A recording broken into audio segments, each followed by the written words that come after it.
أعوذ بالله من الشيطان الرجيم وما أرسلنا من رسول إلا ليطاع بإذن الله۔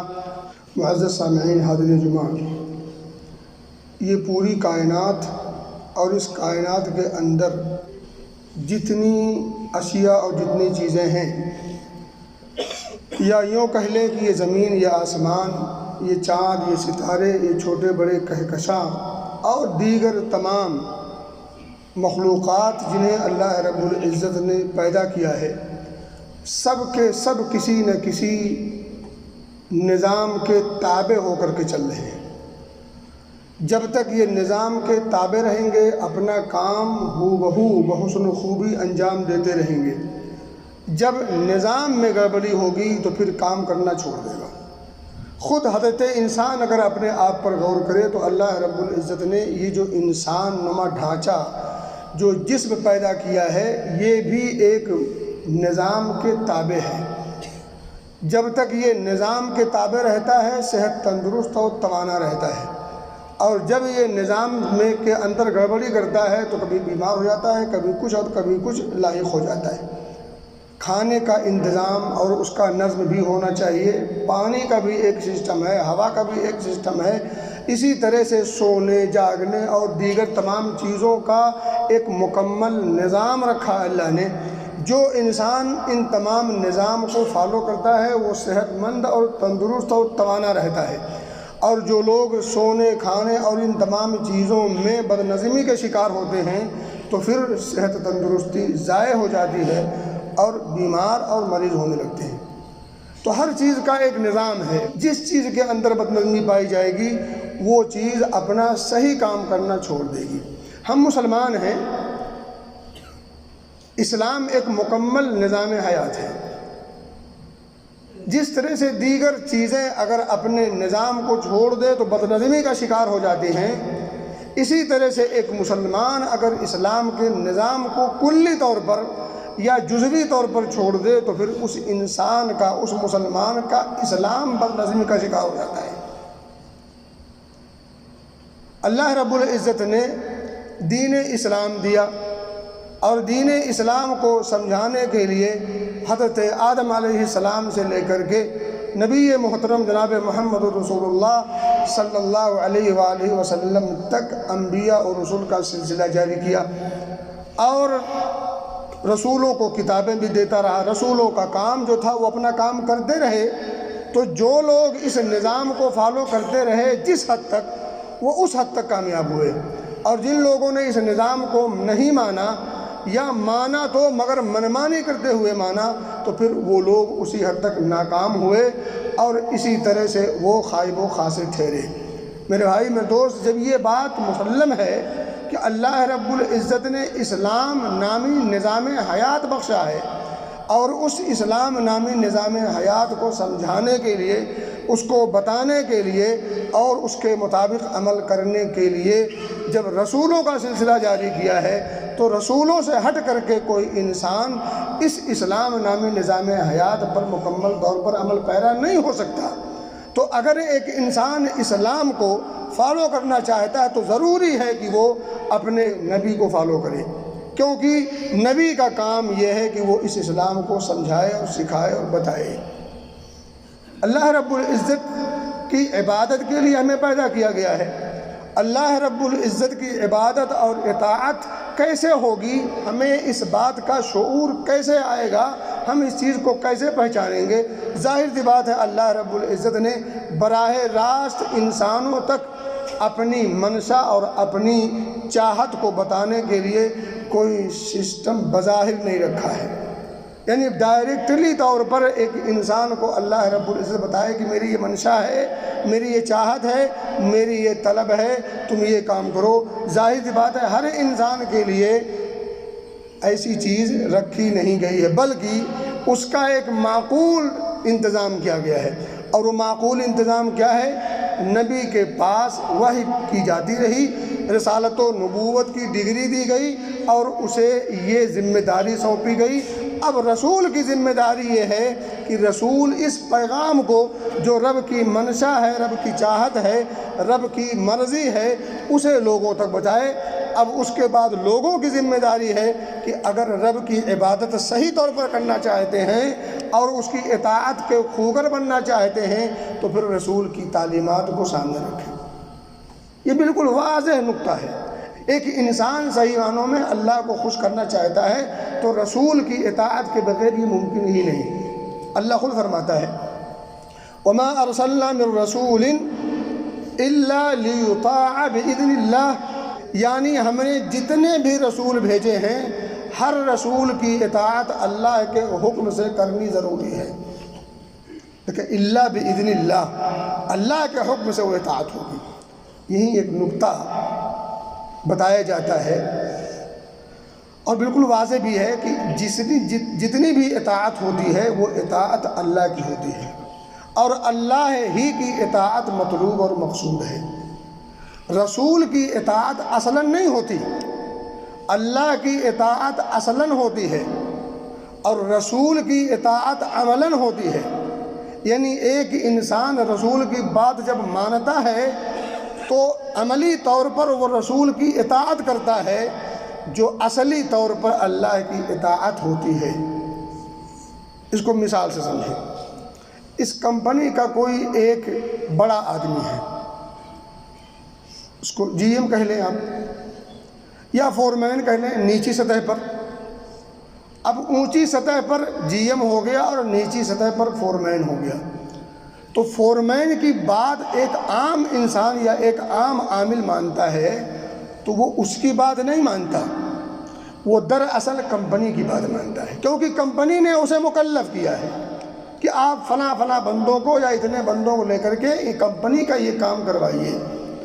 تو فورمین کی بات ماننا گویا کہ کمپنی کی بات ماننا ہے، اس کی بات انکار کرنا گویا کہ کمپنی کی بات کا انکار کرنا ہے۔ یہ اس شخص کا انکار نہیں ہے در حقیقت، لیکن چونکہ کمپنی نے اسے مکلف کیا ہے تو اس کی اہمیت بڑھ جاتی ہے۔ اب یہ ایک مثال جو میں نے آپ کے سامنے رکھی ہے، نبی محترم صلی اللہ علیہ وسلم ہوں یا آپ سے پہلے جتنے رسول اور انبیاء آئے ہیں وہ سارے کے سارے رسولوں کی اطاعت جو ہے وہ عملی ہے، لیکن اصلی اطاعت کس کی ہے؟ اللہ کی۔ کیوں؟ کیونکہ اللہ رب العزت کی اطاعت رسول کی اطاعت پر منحصر ہے۔ اللہ اس بات کو سورہ نساء میں فرماتا ہے مَن یُطِعِ الرَّسُولَ فَقَدْ أَطَاعَ اللَّهَ، جو بھی شخص اللہ کے رسول کی اطاعت کرتا ہے حقیقت میں وہ اللہ کی اطاعت کرتا ہے۔ کیوں؟ کیونکہ اللہ رب العزت نے اپنا رسول بنا کر کے اسے بھیجا ہے اپنی منشا اور اپنی چاہت کو پھیلانے کے لیے۔ تو رسول جو کچھ بھی دیتے ہیں در حقیقت وہ اللہ رب العزت کی بات ہوتی ہے اور اللہ کی مرضی کو پھیلانے کے لیے وہ حکم دیتے ہیں۔ ومن تولا، لیکن جو شخص اس بات کا انکار کر دے رسول کی بات کا، ان کی اطاعت کو سے منہ موڑ لے، پھیر لے، فرماتا فَإِن تَوَلَّوْا فَإِنَّ اللَّهَ لَا يُحِبُّ الْكَافِرِينَ، اگر جو لوگ منہ موڑ لیں اپنے رسول کی بات ماننے سے تو اللہ رب العزت نے جو پیرایا استعمال کیا ہے بڑا خطرناک ہے۔ لا يحب الکافرین، اللہ کافروں کو مجھ سے محبت نہیں کرتا۔ معلوم یہ ہوا کہ رسول کی بات کا انکار کرنا کفر ہے، ایسا شخص کافر ہے۔ رسول کی بات کا انکار کفر ہے، اور یہی نہیں بلکہ رسول کی بات اگر کوئی شخص مان بھی لے اور مان کر کے عمل بھی کر لے، ذرا سمجھیے گا، رسول کی بات کو مان بھی لے، رسول کی بات کو ماننے کے بعد اس پر عمل بھی کر لے، لیکن دل میں خوشی نہ ہو، مان بھی لیا عمل بھی کر لیا مگر دل کے اندر تنگی ہے، دل کے اندر اطمینان نہیں، خوشی نہیں، ایسا شخص مومن نہیں، ایسا شخص مومن نہیں۔ قرآن کہتا ہے سورہ نساء اسی صفحے میں سب موجود ہے، فلا وربک لا یؤمنون حتی یحکموک فیما شجر بینہم۔ تو میرے بھائی اللہ فرماتا ہے فلا وربک، اے نبی تیرے رب کی قسم، لا یؤمنون حتی یحکموک فیما شجر بینہم، یہ لوگ مومن ہو ہی نہیں سکتے جب تک آپ کے حکم کو مان نہ لے، آپ کو جج اور فیصل مان نہ لے، کس میں؟ اپنے نزاعی اور اختلافی معاملات میں جب کوئی معاملہ کھڑا ہو جائے، کوئی مسئلہ پیدا ہو جائے، اختلاف و انتشار پیدا ہو جائے، تو ایسی صورت میں جو لوگ اللہ کے رسول صلی اللہ علیہ وسلم کو جج کے طور پر نہ مانے وہ مومن نہیں چلے گا۔ میرا مولوی تیرا مولوی، میری کتاب تیری کتاب، نہیں چلے گی۔ اب چلے گا تو نبی کا فرمان چلے گا، اور بس لا یؤمنون حتی یحکموک فیما شجر بینہم، بات ہی ختم نہیں ہوئی۔ ثم لا یجدوا فی انفسہم حرجا مما قضیت، دل کے اندر اس فیصلے پر جو فیصلہ نبی نے دیا ہے، آج نبی موجود نہیں، نبی کی حدیثیں موجود ہیں، تو نبی کی حدیثوں کی روشنی میں جو فیصلہ ہمارے سامنے آ جائے، دل میں اس فیصلے کے بارے میں ذرہ برابر بھی حرج محسوس نہ ہو، تنگی نہ ہو، دل کے اندر بے اطمینانی، عدم اطمینانی نہیں ہونی چاہیے۔ آگے ایک جملہ اور ہے، وَيُسَلِّمُ تسلیما، سر تسلیم خم ہو۔ تو میرے بھائی کہنے کی بات یہ ہے کہ ہمارے جتنے معاملے ہیں، اختلافی معاملات ہوں یا غیر اختلافی معاملات ہوں، ان سارے معاملات میں اللہ کے رسول صلی اللہ علیہ وسلم کی اتباع اور پیروی ضروری ہے۔ آپ کی اتباع اور پیروی کے بغیر کوئی عمل صالح نہیں ہو سکتا، کوئی عمل رب کی بارگاہ میں شرف قبولیت سے نوازا نہیں جا سکتا۔ اگر آپ کوئی عمل کر رہے ہیں جس سے اللہ کی مرضی مطلوب اور مقصود ہے، یا اسے دین اور کار ثواب سمجھ کے کر رہے ہیں، تو ضروری ہے کہ اس پر نبی اکرم صلی اللہ علیہ وسلم کی اتباع کی اور پیروی کی روشنی میں ہو۔ اگر ایسا نہیں تو پھر وہ عمل مقبول نہیں ہوگا۔ میرے بھائی میرے دوست، اگر ایک انسان نبی اکرم صلی اللہ علیہ وسلم کی اتباع اور پیروی کرے، تب صحیح معنوں میں وہ اللہ رب العزت کا محبوب بنے گا۔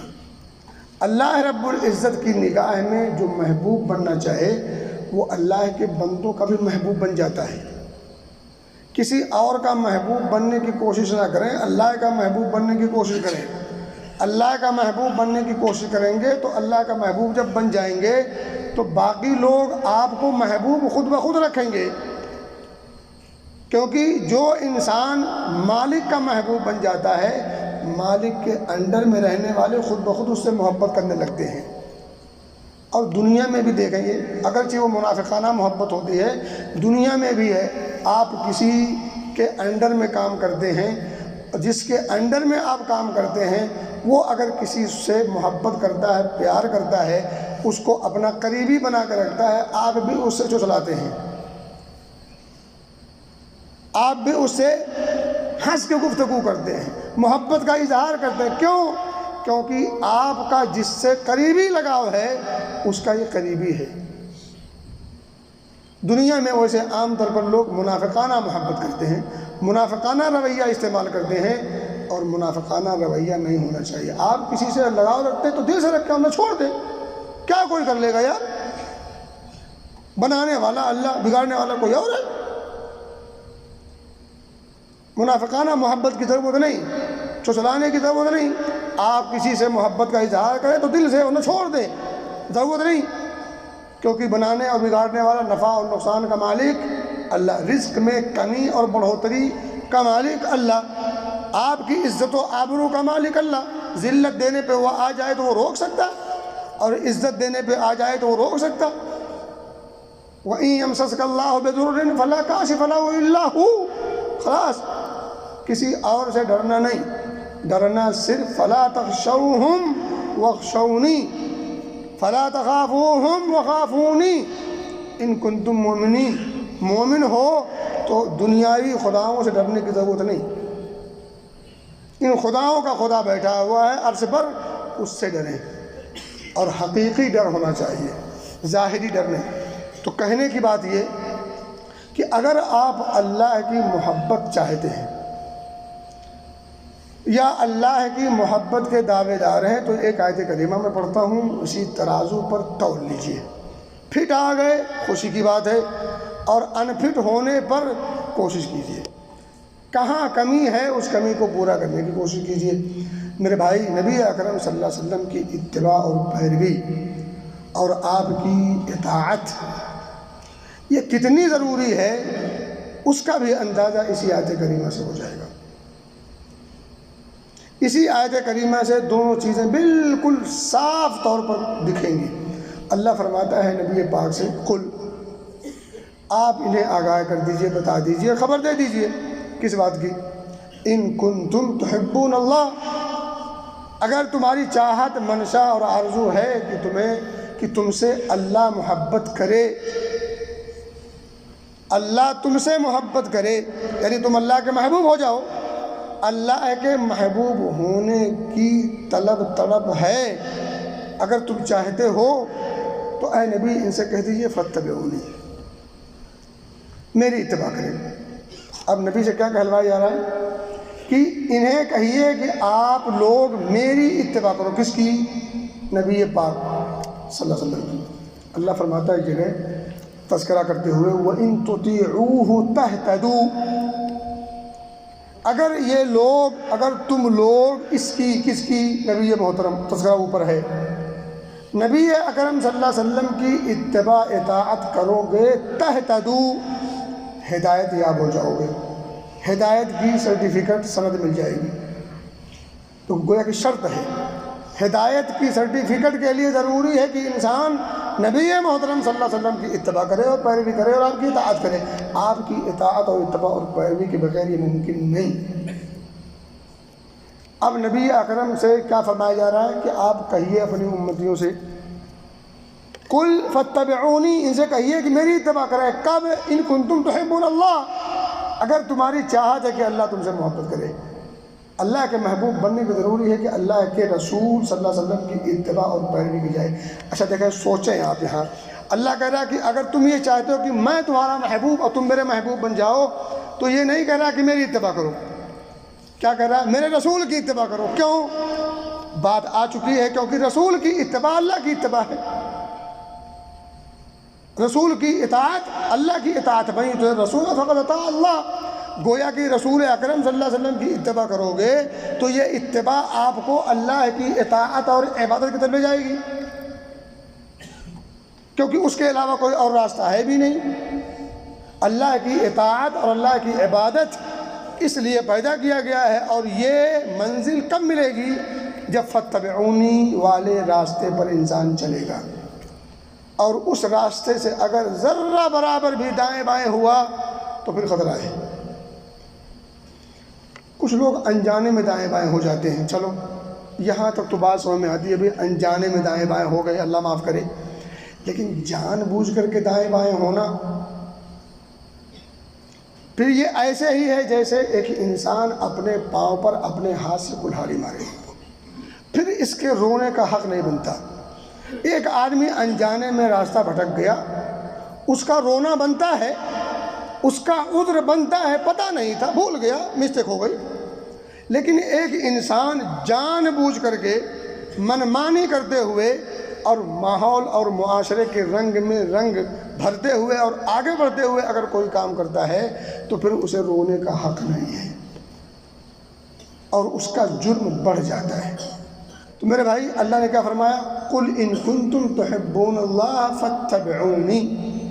اب جب انسان اتنا کر لے گا تب آگے نتیجہ آئے گا، مہینہ پورا ہوگا تب جلدی آئے گی۔ یحببکم اللہ، رسول کی اتباع اور پیروی کر لو، اللہ تمہیں محبوب بنا لے گا، اللہ تم سے محبت کرے گا۔ صرف اتنا نہیں، وَيَغْفِرْ لَكُمْ ذُنُوبَكُمْ، تمہارے گناہوں کو بخش بھی دے گا۔ اور دیکھیں گناہوں کو بخشنے والا کون ہے؟ صرف اللہ ہے۔ واللہ غفور الرحیم، اللہ غفور بھی ہے، رحیم بھی ہے۔ رحمت کا تقاضا ہے کہ گناہوں کو بخش دے۔ اللہ رحیم ہے، اس لیے ہمارے گناہوں پر ہماری پکڑ نہیں کرتا۔ کتنے گناہ ہم صبح سے شام تک کرتے ہیں، بے شمار، لیکن ہمارے گناہوں پر اللہ ہماری پکڑ، یہ اس کی رحمت کا تقاضا ہے۔ وہ رحیم اتنا ہے کہ وہ چھوڑ جاؤ سجاؤ، چلو ہو سکتا ہو اب سدھر جائے، شاید اب راستے پر آ جائے، شاید اب آنکھ کھل جائے، تو وہ ڈھیل پر ڈھیل دیتا ہے۔ لیکن بہرحال اگر انسان اس پر مصر رہے اور ڈٹا رہے تو پھر اس کی پکڑ بڑی سخت ہے۔ وہ میرے بھائی، اللہ فرماتا ہے کہ اگر تم رسول کی اتباع اور پیروی پر آ جاؤ تو پھر اللہ کی محبت۔ معلوم یہ ہوا کہ دعویٰ کرنے سے بات نہیں بنے گی، یہ دعویٰ آپ کا سچ ہونا ضروری ہے، اور سچ کب ہوگا؟ جب رسول کی اتباع اور پیروی ہوگی۔ یہ مہینہ جو ربیع الاول کا ہے، افسوس کیا کچھ محبت کے نام پہ نہیں کیا جاتا ہے اور کیا جائے گا۔ ایسی دھما چوکڑی بنائی جائے گی جس کو دیکھ کر کے ایک عام انسان جس کے اندر انسانیت کی خوشبو ہو اور اسلام کی کا اگر اس پر تھوڑا سا رنگ ہو تو یقین جانے وہ شرما جائے گا۔ لیکن وہ سب کچھ ہوگا دین کے نام پر، محبت کے نام پر، عظمت کے نام پر، عقیدت کے نام پر، ثواب کے نام پر۔ لوگ آئیں گے باقاعدہ نہا دھو کر کے، خوشبو لگا کر کے، ٹوپی لگا کے، سمجھے کہ پاس سب سے بڑے دیندار ہو گئے، سب سے بڑے محبت رسول کے داعی ہو گئے۔ ٹوپی لگا لینے سے محبت کا دعویٰ پورا نہیں ہوگا۔ باتیں بہت ساری ہیں، خلاصہ کلام صرف اتنا ہے کہ نبی اکرم صلی اللہ علیہ وسلم سے واقعی اگر محبت ہے، اور محبت ہے، اس کا انکار کوئی نہیں کرتا، تو محبت کا تقاضا ہے، محبت کا مفہوم ہے، محبت جس چیز کا مطالبہ کرتی ہے اس چیز کے علاوہ کسی اور حرکت کو کرنے سے بچیے۔ یہ گستاخی ہے نبی کی، آپ کی شان میں توہین ہے، یہ آپ کی توقیر کے خلاف ہے۔ یہ سب کچھ جو کچھ کیا جاتا ہے محبت کے نام پر، اور جو کچھ کیا جائے گا محبت کے نام پر، اور باقاعدہ کمال تو یہ ہے کہ جو نہیں کرتے محبت کے نام پر انہیں ابلیس اور شیطان سے کے نام سے جانا اور پہچانا جاتا ہے۔ حد ہو گئی بے دینی کی اور جہالت کی۔ اللہ ہمیں سمجھ کی توفیق دے، نبی اکرم صلی اللہ علیہ وسلم کی اتباع کا وہ مفہوم سمجھنے کی توفیق دے جس مفہوم کو قرآن سمجھانا چاہتا ہے، جس مفہوم کو صحابہ نے سمجھا، جس مفہوم کو ائمہ کرام نے بھی سمجھا، اور اس مفہوم کے مطابق جو کچھ انہوں نے کیا، اللہ ہمیں انہی پر اکتفا کرنے کی توفیق دے، منمانی کرتے ہوئے اور خواہشات نفسانی کی غلامی سے اللہ ہم سب کو بچائے۔